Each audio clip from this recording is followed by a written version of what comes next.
పరంగా ఏమన్నా records break చేసే ఛాన్స్ ఉందా?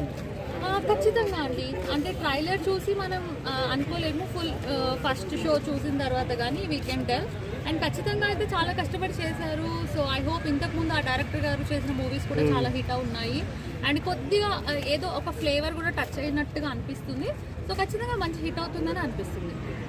అంటే దానికన్నా ముందు రోజు షారుఖ్ ఖాన్ సినిమా కూడా ఉంది.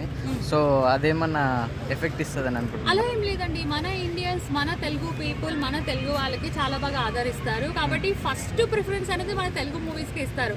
ఎంత మన పిల్లలకి ఇంగ్లీష్ నేర్పించినా ఏం చేసినా మనం అన్నమే తింటాం కదా.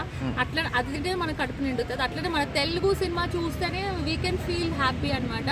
కాబట్టి ఎంత షారుఖ్ వచ్చినా ఎవరు వచ్చినా ఏమొచ్చినా మన ప్రభాసే. సో కాబట్టి ఎంతో మంది గర్ల్స్కి అయితే ఆయన డ్రీమ్ బాయ్ అనమాట. Even I also have a lot of crush. కాబట్టి ఖచ్చితంగా మన మూవీకే ఫస్ట్ ప్రిఫరెన్స్ అయితే ఇస్తారు. Okay, thank you.